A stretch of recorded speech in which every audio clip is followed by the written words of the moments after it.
Welcome, ladies and gentlemen, to the 2015 Top 5 AAA video games that were bullshit.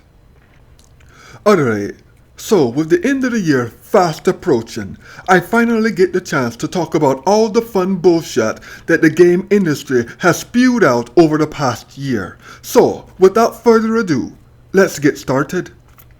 First up is Arkham Knight, a game that proves that Arkham Origins was not, in fact, the worst Arkham game. No matter how talented a studio is, all it takes is one mistake to turn a golden series into shit. With the story so easy to figure out that it became a question in kindergarten classes across the world. And let's not forget an extreme reliance on the Bat Tank, forcing you to drive it like it's a mobile home and you have nowhere else to live. Not to mention a total lack of character development for most of its main characters. And as much as the studio tried to fix that with all the DLC, it failed to capture why so many people find the Bat family interesting.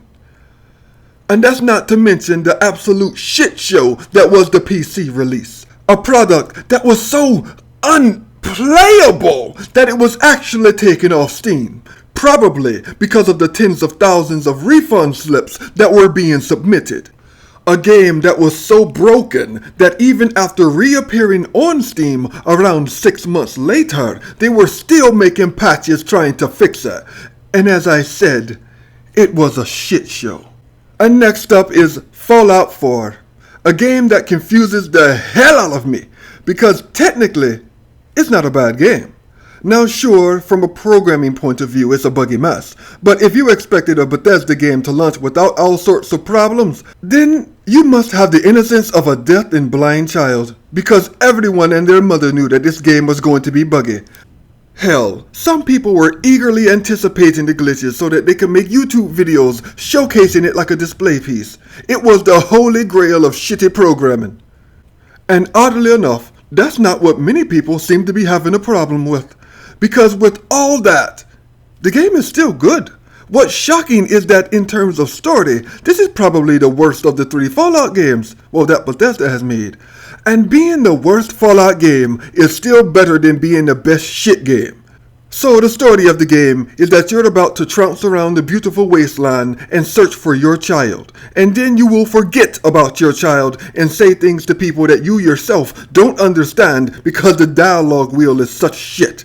Welcome to a classic vanilla watered down Fallout 4, where absolutely nothing that you do fucking matters. And of course, Halo 5. After the events of Halo 4, the world was excited to buy an Xbox One, all for the chance to save Cortana and continue their awkward love for the AI. But then the Xbox One shit the bed, and like half the Xbox fan base probably switched over to the PlayStation and haven't looked back since. So, with Halo 5 being the flagship series that it is, would it be able to lure back the fans that the Xbox One shit on in the beginning? No, of course not, because instead, what they got was a story that didn't explain much, a main character that no one really cared about. Oh, and did I mention microtransactions in a game that is made by one of the richest companies on the planet, who own the fucking Xbox, and you think that they'd make a game, a flagship game, that wouldn't have microtransactions to make sure that there's a showpiece, a flagship that everybody can look at? And thus proven that no matter how rich you are, you can always be just a little bit more shit and just a little bit more greedy. One really has to wonder the reasons behind these decisions. But perhaps this is a sign that the Xbox One will continue to do the one thing that it has done since its launch. And that's be a disappointment. Now, Microsoft isn't the only company to be riding the fuck-up train this year. This year it's also Sony. But one really has to wonder if Sony really is to blame here, because Halo 5, even with all its downfalls, is still what most would consider to be a decent game. Sony's exclusive, The Order 1886, is a completely functional bad game, with a short campaign that begs the world to be fleshed out. This game functions on a very basic level of being a game and nothing else. Which I guess makes sense when you consider how much effort went into making the game look good and apparently nothing else. They gave it a movie appeal to cut down on the pixel density so that the PlayStations across the world wouldn't blow up trying to run the damn thing. Oh sure, they might claim that it was their artistic vision, but that's just a damn lie. Which for all purposes truly amazes me, because no matter how beautiful a game looks, in a year or two, another game is going to surpass it. But game mechanics, those can ensure that your game lives on forever.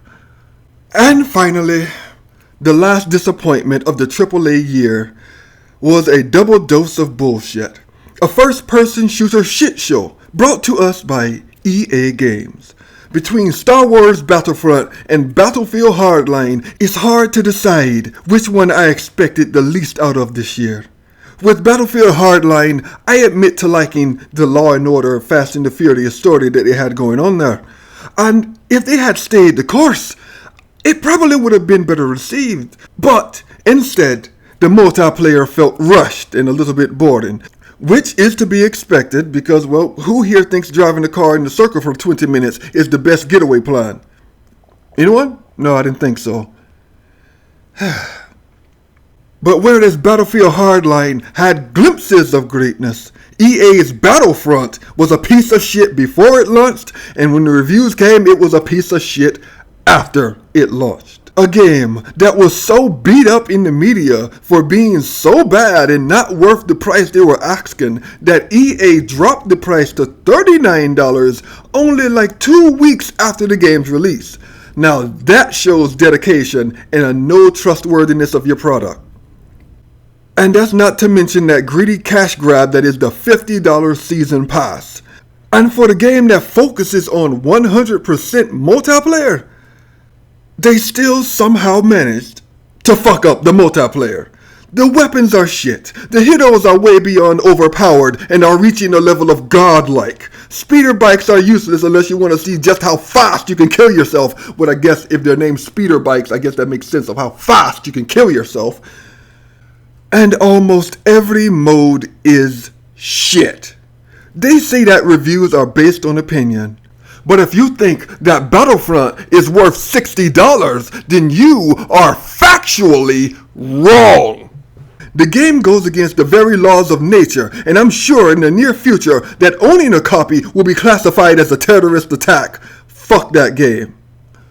Anywho, ladies and gentlemen, I hope you all have a blessed day. Now, I will schedule this video to appear on Christmas Day. I hope it does. I don't know, it's YouTube. But if I fuck up the publishing date, I'm sorry. Whenever you view this shit, I hope you have a blessed day.